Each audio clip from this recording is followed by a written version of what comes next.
আসসালামু আলাইকুম নমস্কাৰ মই শাহিদ আপুনি চাই আছে দা ইউনিক অসমীয়া যিসকল ষ্টুডেণ্টে গুৱাহাটী ইউনিভাৰ্চিটিৰ বিএড এন্ট্ৰেন্স এক্সামত অৱতীৰ্ণ হৈছিল তেওঁলোকৰ বিএডৰ যি এন্ট্ৰেন্স এক্সামৰ ৰিজাল্ট আজি অৱশেষত গুৱাহাটী ইউনিভাৰ্চিটিৰ ফালৰ পৰা পাব্লিছ কৰা হৈছে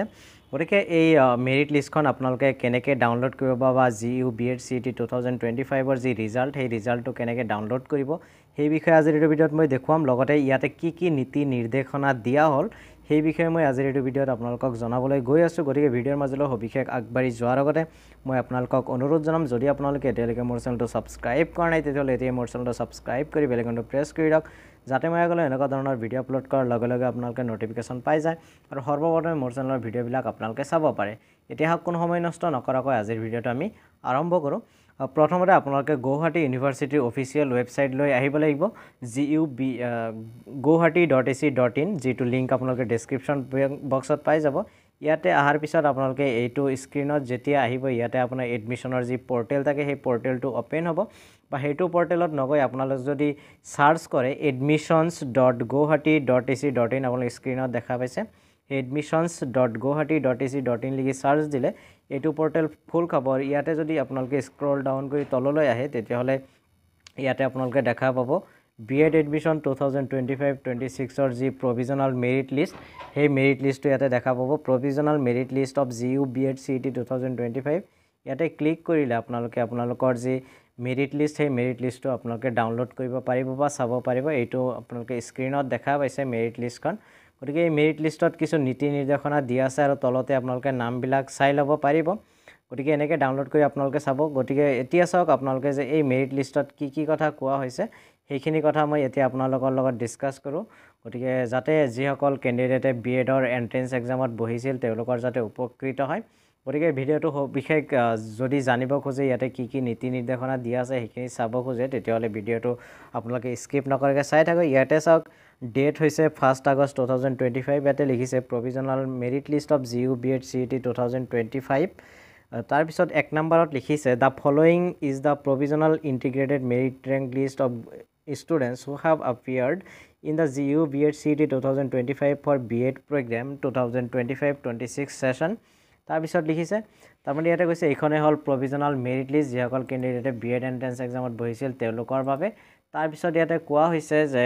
2 নম্বৰত this list is for immediate reference only in case of any mistake that might have inadvertently crept in it the university reserves the right to modify or cancel this list if required ইয়াটো হল provisional list ইয়াতে যদি কিবা ভুল থাকে তেতিয়াহ'লে গুৱাহাটী ইউনিভাৰ্চিটিৰ ফালৰ পৰা এইটো কাৰেকশ্যন কৰি নতুন এখন মেৰিট লিষ্টটো দিব পাৰে তেনেকুৱা এটা এখতিয়াৰ ইউনিভাৰ্চিটিৰ আছে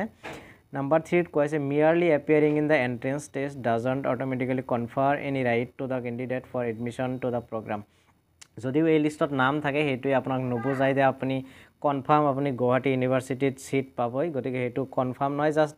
এন্ট্ৰেন্স এক্সাম দিয়াৰ কাৰণে যি মাৰ্কস পাইছে সেই মাৰ্কসৰ কাৰণে হে মেৰিট লিষ্টটো দিয়া হৈছে গতিকে এই মেৰিট লিষ্ট মানে আপুনি যে এডমিশন পাব হেতু কনফাৰ্ম নহয় 4 নম্বৰত কোৱা হৈছে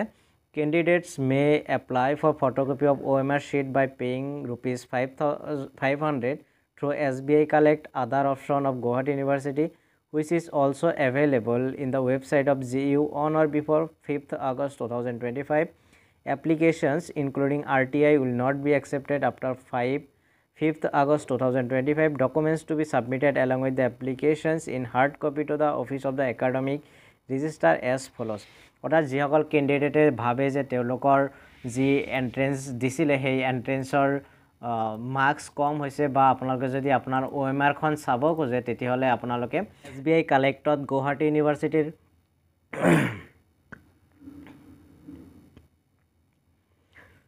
SBI কালেক্টত গৈ পেলাই গুৱাহাটী ইউনিভাৰ্চিটিত যাব তাতে আদাৰ অপচনত ক্লিক কৰি আপোনালোকে 500 টকা পেমেন্ট কৰি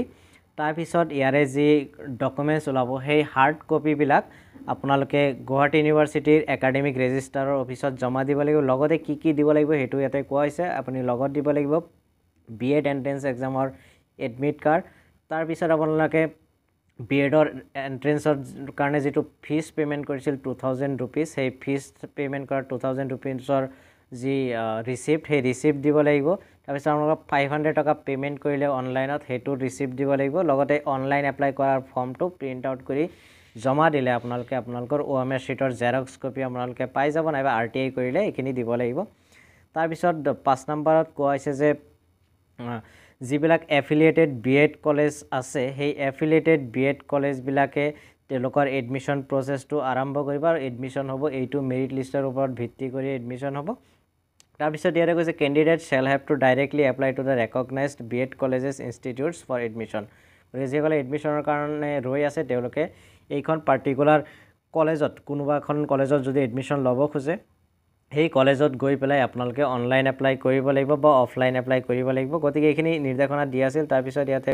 B.Ed ৰ মেৰিট লিষ্টটো দিয়া আছে আপোনালোকে ইয়াতে সিৰিয়াল নাম্বাৰ মানে ৰেংক আপোনালোকে একেবাৰে বাওফালে আপোনালোকে দেখা পাইছে ৰেংক তাৰ পিছত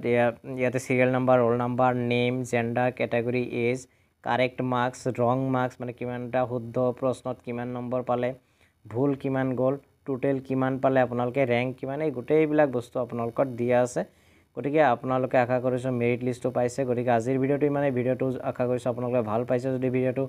ভাল পাইছে ভিডিওটো লাইক কৰিব শেয়াৰ কৰিব নাইবা কিবা যদি জানিব লগা আছে আপোনালোকে কমেন্ট বক্সত কমেন্ট কৰি জনাওক মই আপোনাক তাতে ৰিপ্লাই দিবলৈ চেষ্টা কৰিম তদুপৰি ডেসক্ৰিপচন বক্সত মোৰ সোশ্যাল মিডিয়া হ্যান্ডেলছৰ লিংক দিয়া আছে বা WhatsApp গ্ৰুপৰ লিংক দিয়া আছে তাতে আপোনালোকে জয়েন হ'ব পাৰে ফাৰ্দাৰ আপডেটস বিলাক পাই থাকিবলৈ গতিকে আজিৰ ভিডিওটো মানে ভিডিওটো শেষলৈ চোৱাৰ বাবে আপোনালোকক বহুত বহুত ধন্যবাদ জয় অসম জয় হিন্দ